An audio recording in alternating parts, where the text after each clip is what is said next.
The situation of the crippled man in our first reading today is a powerful symbol that we can all reflect and share this Easter Wednesday. And obviously, we heard the situation of this man that both Peter and John met at the temple. He was healed not because only of these men or these disciples pulling him up, but he was healed because of the power of God. But can you also recognize crippled men in our gospel? They were not really crippled to the point na sila din po yung lumpo o yung hindi makatayo.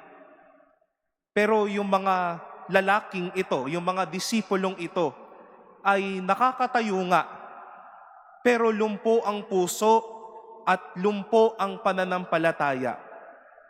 Nalumpo ang puso at pananampalataya nung naging totoo na namatay at nagpakasakit itong si Jesus.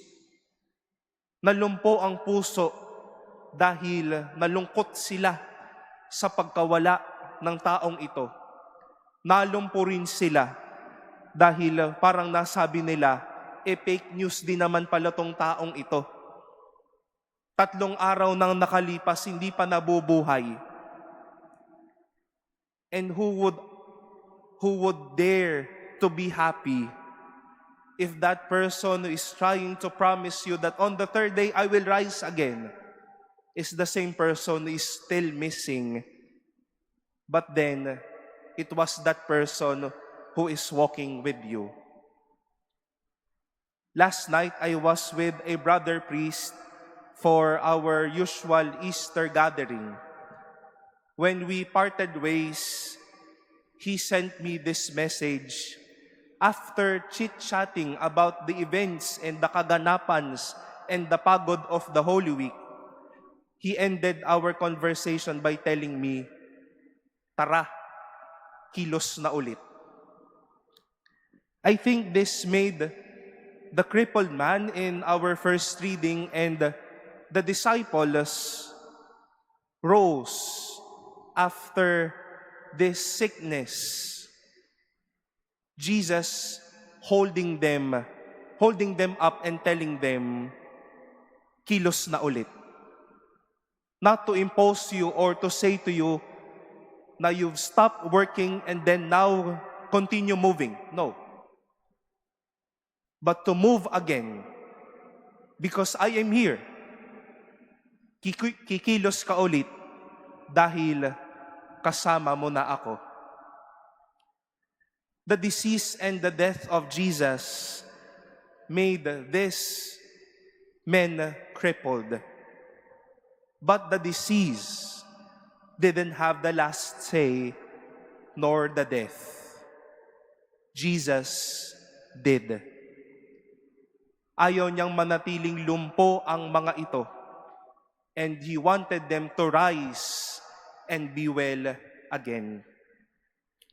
Mga kapatid, ito pong panahon ng Pasko ng pagkabuhay ay panahon din para mahilom tayo sa pagkalumpo at panahon para marinig din natin si Jesus na sinasabihan tayo, tara, kilos na uli tayo.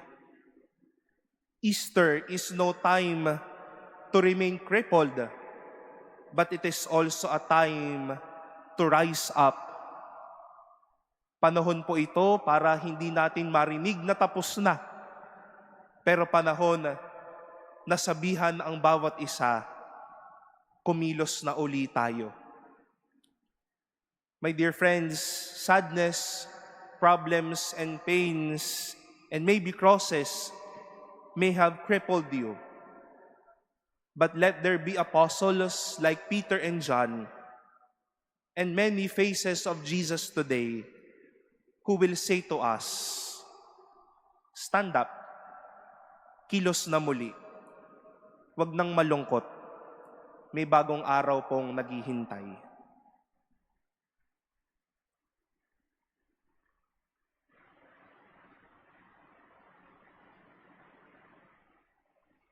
Please stand.